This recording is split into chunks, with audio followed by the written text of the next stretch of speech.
Olá, nós estamos aqui uma vez mais no nosso canal no YouTube e vamos hoje gravar a respeito da questão que envolve, nesse momento também o fator político, coronavírus e debates políticos. Em meio a essa pandemia, voltou-se fortemente, nós encontramos nas redes sociais esse processo do debate acirrado entre posicionamentos da direita e posicionamentos da esquerda.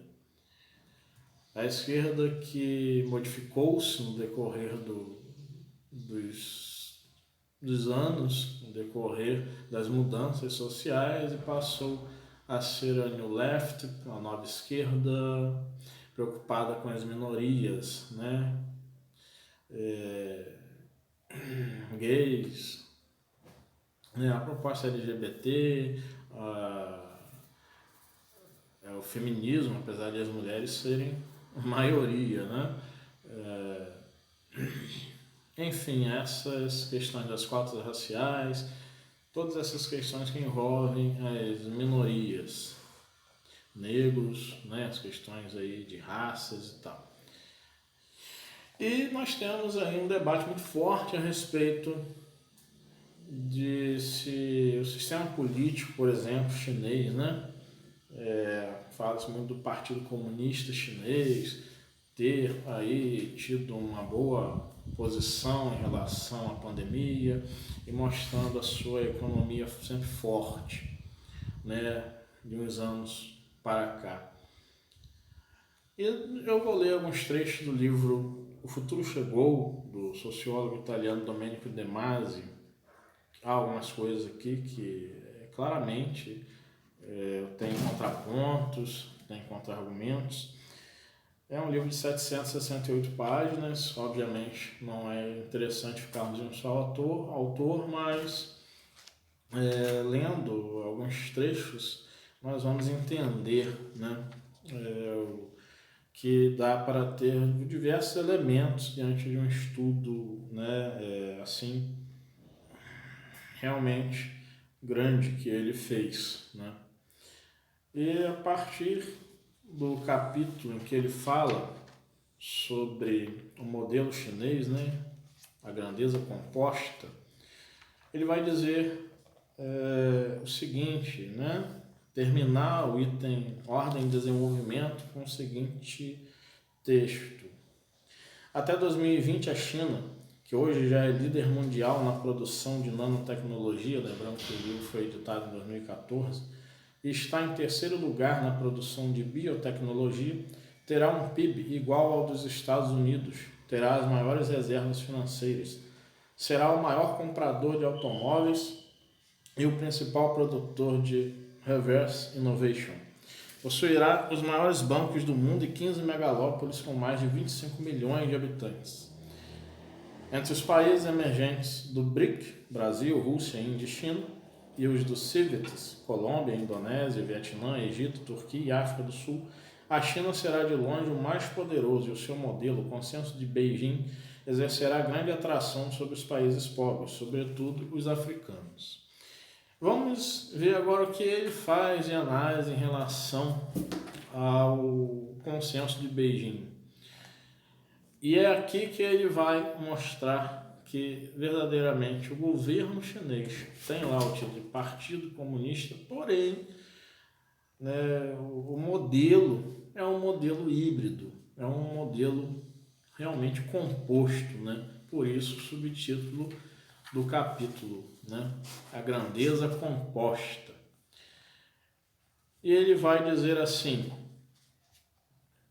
esse modelo, teorizado em 2004 pelo estudioso americano Joshua Cooper Hammond e antagônico ao consenso de Washington, é uma amálgama de pragmatismo, gradualismo, intervenção do Estado na economia, prioridade no mercado sobre a democracia, mescla de economia capitalista e Estado socialista, abertura liberal aos investimentos internos e externos, flexibilidade do mercado de trabalho, baixa arrecadação fiscal, fraca intervenção normativa, predomínio do Partido Comunista sobre o governo, o exército, o aparelho de segurança interna e a informação.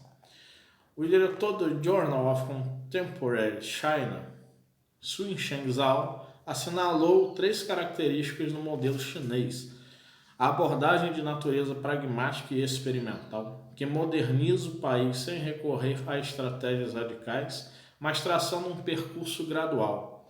Os 2 objetivos, desenvolvimento e modernização de alguns aspectos considerados como fatores de estabilidade político-econômica, a assimilação de alguns aspectos do liberalismo ocidental, mercado, empreendedorismo, globalização e comércio internacional, adaptados às próprias exigências internas, com o estabelecimento de uma economia socialista de mercado e rejeitando elementos que implicariam uma redução excessiva do papel do Estado. O modelo chinês fascina porque assegura prosperidade econômica, estabilidade política, ordem, segurança e porque demonstrou com fato ser capaz de libertar milhões de pobres do estado de indigência. Mas a China, em nome do pragmatismo, violou direitos humanos e defendeu regimes autoritários. Em nome do capitalismo de Estado, permitiu uma aliança corrupta entre poder e dinheiro. Em nome do método experimental, favoreceu o desenvolvimento de algumas regiões e de alguns grupos sociais, em detrimento de outros, provocando migrações em massa e aumentando a disparidade entre cidade e campo. Exatamente quando abolia a assistência sanitária, os subsídios para os desempregados, as bolsas de estudo e outras formas de previdência social. Encontramos culpas igualmente graves na história dos colonialismos e totalitarismos europeus, tanto quanto no imperialismo americano, motivo pelo qual pode acontecer de países pobres, sobretudo africanos, precisando escolher entre uma economia de mercado com garantia de liberdades, mas crescimento modesto, e uma economia de mercado autoritária que impõe limites à liberdade de expressão e outros direitos civis, mas garante forte desenvolvimento, estabilidade política e melhora do padrão de vida, terminem por escolher a segunda opção. Aqui eu faço uma pausa. Será que os países africanos haveriam de escolher esta segunda opção, considerando que essa economia de mercado autoritária, impondo limites à liberdade de expressão e outros direitos civis, mas garantindo um forte desenvolvimento, assim haveria de melhorar neles o padrão de vida? Será que o Domênico de Masi realmente está correto nesse fator? Eu me lembro de uma entrevista que eu vi na Rádio Jovem Pan aqui, através do YouTube, uma entrevista com um chinês que há 2 anos atrás havia chegado aqui ao Brasil, e ele, dando a entrevista, ele fala o seguinte, um discurso, um argumento muito pobre. A democracia não haverá de dar certo na China, porque o que importa para o povo é estar com a barriga cheia. E as outras coisas? E a liberdade de expressão? E o direito de ir e vir?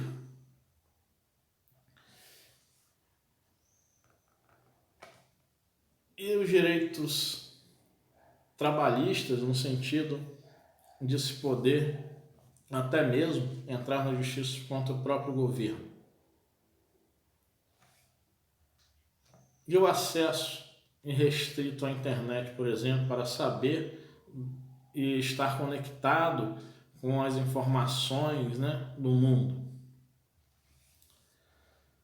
E ele termina assim: Sun Shenzhao definiu esse modelo como uma combinação de liberdade econômica e opressão política. Isso é o bastante para duvidarmos que esse modelo possa ser tomado como um modelo salvador do terceiro milênio. O Sun Shenzhao foi fantástico nessa fala, uma combinação de liberdade econômica que faz com que haja uma verdadeira concentração de riqueza a partir ali do governo e uma adequação melhor na sua distribuição de riqueza. Isso é um sistema híbrido econômico que tem diversos fatores que faz com que nós pensemos se realmente haverá de se ter aí um modelo para outros países e se outros países haveriam de verdadeiramente aceitar, né, e se acertarem com esse tipo de modelo. No capítulo a respeito do modelo comunista, né, em si mesmo, é muito interessante que ao final do capítulo o Domênico de Masi tenha colocado uma fala que ele, ao conversar, né, na rádio com Václav Havel, ele gostou de uma conclusão que o Václav Havel disse a ele ao final, né, e que nós vamos fazer aqui um contraponto a essa fala. Porque em relação, né, ao modelo industrial comunista, em que ele coloca o título, subtítulo Revolução, Coletivismo e Terror, ele inicia a conclusão, que ele coloca a conclusão em forma de dúvidas da seguinte maneira: a Lenin e mais ainda a Stalin podemos aplicar o pensamento de Lacan, quando diz que o contrário do amor não é o ódio, mas o poder. Subjaz, porém, uma dúvida: o modelo industrial comunista fracassou pelo modo como foi aplicado ou contém em si os germes congênitos do seu fracasso? O homem tem necessidade de diferenciar-se de seus semelhantes pelos gostos, pelas vocações, pelas habilidades, mas também pela necessidade insaciável de maximizar a riqueza privada, o status symbol, o luxo, o supérfluo, o poder, as oportunidades e as tutelas? Devemos ser mais orgulhosos da igualdade ou da diferença com os nossos semelhantes? É impossível que um modelo comunista consolide-se sem recorrer à violência. O comunismo está fadado a permanecer uma utopia, ou a humanidade, graças ao progresso tecnológico e à globalização, será capaz de arquivar de uma vez por todas o problema econômico para dedicar-se à solução de seus problemas culturais? Uma vez Fidel Castro perguntou a um de seus entrevistadores: o que aconteceria se cada indiano, cada esquimó tivesse um automóvel? E aí ele diz: vamos saber em poucos anos. Domênico de Masi responde: já que cada chinês e cada indiano está para conquistar não apenas um automóvel, mas também outros equipamentos mecânicos que os ocidentais já possuem. Por outro lado, a experiência comunista nos ensinou que não se deve minimizar a vitalidade do capitalismo. Em 1917, Lenin tinha a convicção de que o capitalismo estava prestes a desmoronar em quase toda a Europa. 70 anos depois, era o comunismo a declarar falência. Mas não podemos tampouco identificar a disputa entre capitalismo e comunismo como uma luta entre todo o bem de um lado e todo o mal de outro. O capitalismo produziu 2 grandes guerras mundiais e muitas locais, inquisições religiosas e perseguições civis. Gerou a escravidão e o colonialismo com a devastação do terceiro mundo. Fazendo aqui uma parte, na China, por exemplo, que estamos aqui relatando, muito trabalho escravo também foi produzido pelo comunismo. Não só o capitalismo produz trabalho escravo.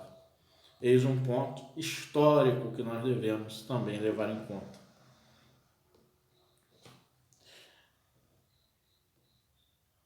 O industrialismo, com a exploração do proletariado, o fascismo, com a supressão das liberdades constitucionais, o nazismo, com o genocídio de milhões de inocentes, o sistema financeiro, com as especulações e o desperdício de enormes riquezas. Essas aberrações autorizaram o jornalista australiano Jeff Sparrow a afirmar: tudo aquilo que nos causava medo do comunismo, que perderíamos nossas casas e as nossas economias, que seríamos obrigados a trabalhar o tempo todo por um salário baixo e que não teríamos nenhuma voz contra o sistema, tornou-se realidade graças ao capitalismo. Jeff Sparrow aqui está colocando que o medo, então, de se perder todos os bens para um Estado comunista se torna realidade graças ao capitalismo, inclusive de trabalhar ganhando baixos salários. o que é uma inverdade, até porque dentro do sistema capitalista temos aquelas pessoas que, a depender de se esforçarem por estudar e assim podendo alcançar um patamar um pouco além daquilo que se tinha até o momento em que eles não tinham um estudo devido, a qualificação devida para aquilo. Nós vemos isso no cotidiano, nós podemos entrevistar diversas pessoas e isso, ainda que não leve, obviamente, a que a pessoa fique rica, né? Construa um pequeno império, mas ela consegue viver melhor do que a média de vida que tinha até então. Ela melhora o seu padrão de vida. Isto é uma realidade, não é uma mentira, né?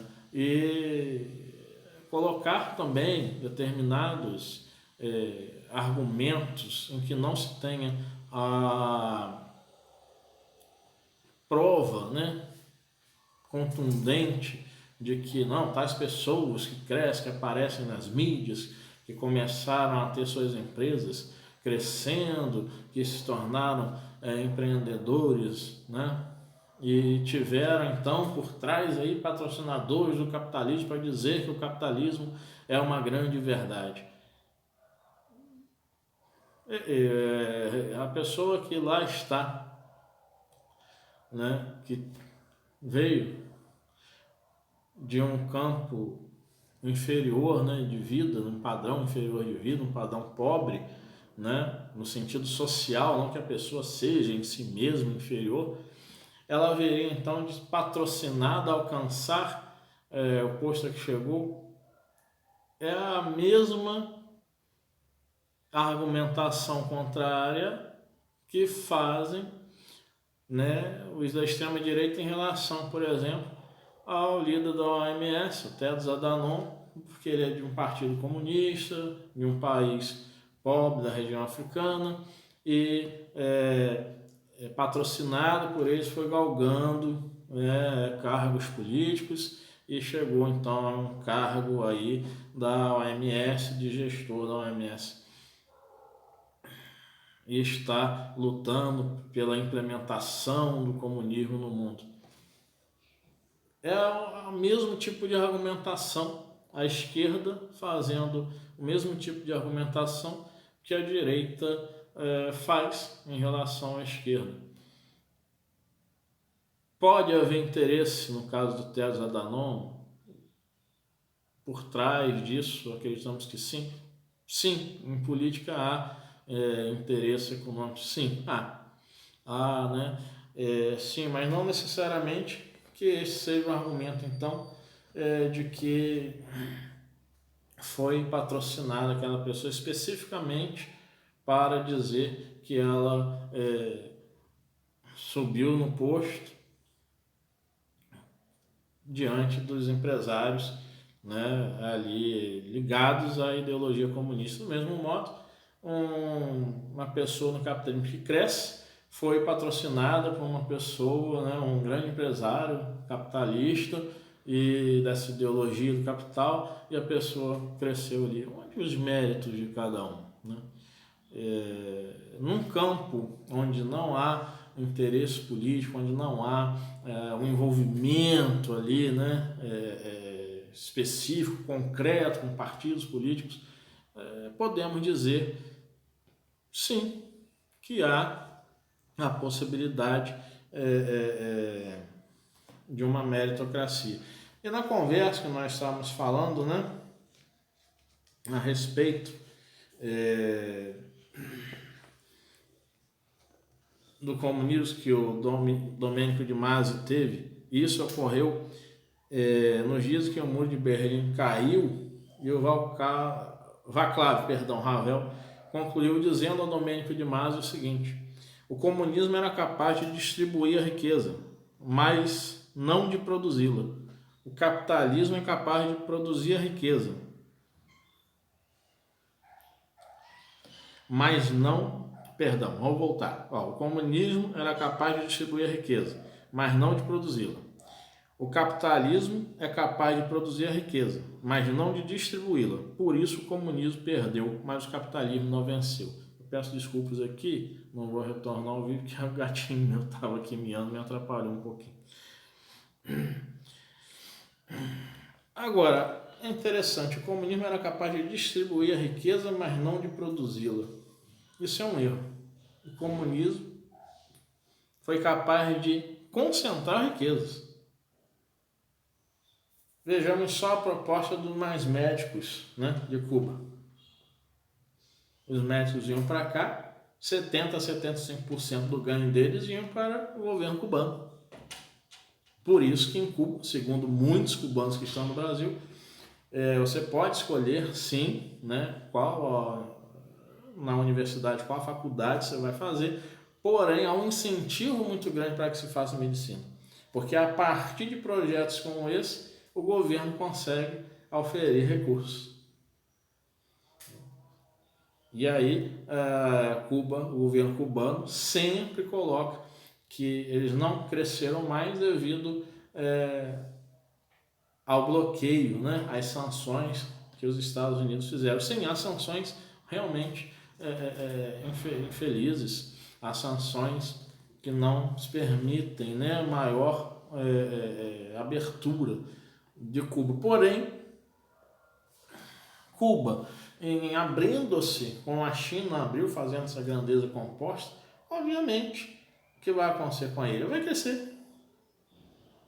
Né? Vai haver isso. Ficamos admirados em ver cubanos falando que a cada pessoa, né, e professores daqui que foram viver assim, passar um tempo em Cuba, né, uma professora de história, né, conhecida nossa, passou 3 meses lá, ela ficou apavorada de ver que se pode ter 450 a 500 gramas de feijão por pessoa para se passar um mês, 5 ovos por pessoa para se passar um mês,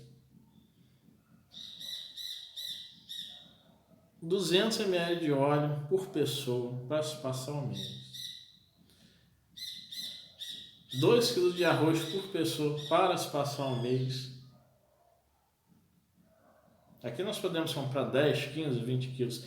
Quando conseguiu-se, né, dentro do sistema cubano de um parente, um amigo, convidar uma pessoa a sair de Cuba, morar, por exemplo, aqui no Brasil, essa questão é possível, né? Convidar as pessoas, apesar de haver uma burocracia muito grande para que isso se dê.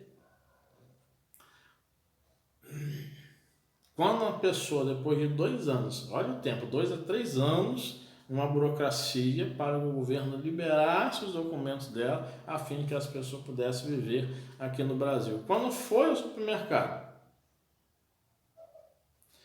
e percebeu que o pai ou o tio, não me lembro bem, estava com a carteira com cartão e a pessoa achou que aquilo era um cartão dado pelo governo, que vivia em um país assim, e que aquele seria um ticket em que haveria de comprar com limitações. Quando ela viu o tio pegando o carrinho, enchendo e colocando muitas e muitas coisas, por exemplo, sorvete, porque em Cuba, quando se tem sorvete para comprar, a fila é quilométrica. A pessoa ficou admirada, mas você está carregando 6 litros de sorvete? Pode? Ele falou, pode, se você tiver o dinheiro para comprar ou com cartão de crédito. Aí explicou o funcionamento. Se você tiver um limite, um equilíbrio no gasto, você pode sim, você aqui é livre. Não há restrições. A pessoa ficou verdadeiramente admirada. Então não há uma distribuição de riqueza no país, porque isso não é para uma pessoa, isso é para todas as pessoas. Não há uma distribuição de riqueza, há sim uma concentração de riqueza, né, pelo Estado. E coloca assim, o capitalismo é capaz de produzir a riqueza, mas não de distribuí-la. Por isso o comunismo perdeu, mas o capitalismo não venceu. Se quer sempre colocar que o capitalismo não venceu. Obviamente nós temos diversos problemas no capital. Nós temos diversos problemas no sistema capitalista. Por quê? Porque verdadeiramente os países capitalistas, Brasil, Estados Unidos, há diversos moradores de rua. Há a situação de que pela própria liberdade há situações de dependência química. Nós temos que analisar um contexto e não ficarmos presos apenas a um texto. E os moradores de rua, eles têm, numa visão psicológica, eles formam a sua mente. Em determinado local é o seu quarto, é o banheiro, é a sala, ali se torna a casa deles. Há esse mecanismo de defesa psicológica. E muitos, quando passa a ronda aqui no Brasil, por exemplo, passa-se a ronda da assistência social em relação aos moradores de rua, não se tem o quê? Não se tem deles o desejo de saírem verdadeiramente daquela situação. E há os programas sociais para que sejam realizados ali, então, o fator de não permitir que essas pessoas passem fome. Sim, eu moro em Campos dos Goytacazes, tem um centro pop onde se tem café da manhã, se tem almoço, se tem lanche da tarde, se tem abrigos em que se passam, é permitido que se passem 3 noites, mas muitos nem dormem nesses abrigos porque não seguem regras. Eles não conseguem seguir regras porque precisam de um tratamento para a sua dependência química. Precisam de um tratamento psiquiátrico, um tratamento medicamentoso, um tratamento psicoterapêutico, em profundidade, com profissionais verdadeiramente qualificados para aquilo. Há aí os Centros de Atenção Psicossocial, os CAPs, para que se evite as internações, para que se possa ir tratando essas pessoas e dando o apoio à família, tendo também a família o apoio para perceber como se deve cuidar destas pessoas. Então, as críticas somente ao texto econômico do capitalismo é muito pobre, são críticas muito pobres. Então nós vamos realizar o seguinte: pensar com clareza a respeito dos sistemas políticos, que a esquerda defende e que a direita defende. Comunismo, socialismo, dentro do capitalismo, neoliberalismo, liberalismo econômico clássico, sociedade pós-industrial, enfim, há muito a se fazer. No texto ainda, retornando aqui, sobre o modelo chinês da grandeza composta, é interessante esse texto sobre a questão também da meritocracia e formação. Confúcio conseguiu influenciar os governantes com quem teve contato, indicando-lhes uma conduta inspirada no caminho dos sábios, no caminho do homem de espírito nobre, isto é, nas grandes tradições do passado, que o mestre conhecia minuciosamente e considerava as únicas capazes de afastar a China do caos anárquico e dos conflitos que a afligiam. Meritocracia e formação são os 2 pilares do sistema confuciano. Um governante deve demitir-se espontaneamente ao perceber que existe um sucessor melhor que ele. Um bom aluno sabe se distinguir de seu mestre, ainda que deva manter com relação a ele os sentimentos de fidelidade e de gratidão. O respeito ao pai se desdobra em respeito aos superiores. O afeto pelos familiares se desdobra em sentimento de amizade pelos próximos e reconhecimento do outro. A nobreza de espírito se desdobra nas nobrezas de ações, palavras, comportamentos e intenções.